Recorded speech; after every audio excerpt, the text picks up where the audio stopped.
Hi everybody, we're back at the farm for part 2 of maple sugaring.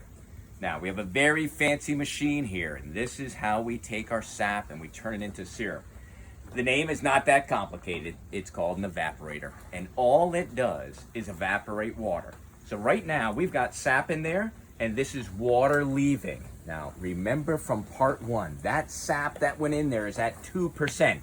So now I'm subtracting, I'm getting rid of the water through the steam until it becomes 67%. So let me show you how it works.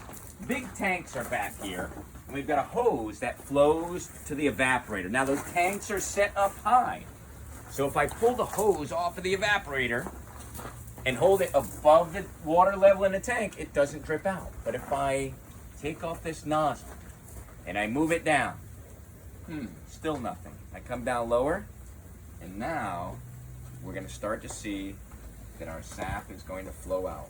Oops, we're a little clogged. There we go. Okay, so there's our sap coming out of our tank, and it's fed by gravity. Gravity is pushing that sap down through the hose, and that's gonna go right into our evaporator. Now you can see that's clear right now.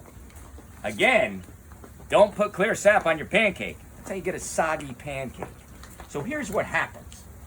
The sap goes into our evaporator, and this is a float pan here which regulates how it feeds into the evaporator, and it begins cooking. This is actually a brick oven. We put wood in the front. That's how we keep the farm clean.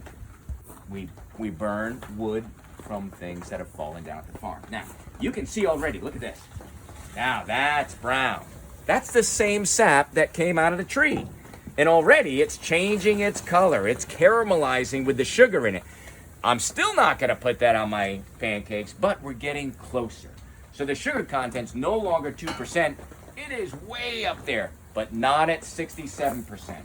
It feeds into another panel, cooks more, and then it goes all the way into our front pan. Now here's the exciting part. We are starting to get to the point where we're gonna have maple syrup. And it feeds through here until finally we get to this part right here. And here is where we check the density, and if it's at 67% sugar, we are then ready to draw it off, and at one point we can go right into bottling. So why does maple syrup cost so much?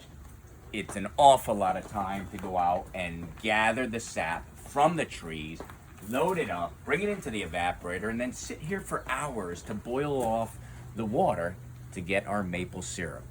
So when you buy maple syrup, you're helping farmers, but you're also rewarding them for all of the hard work that they're doing, because it takes a lot of time to make 100% pure maple syrup.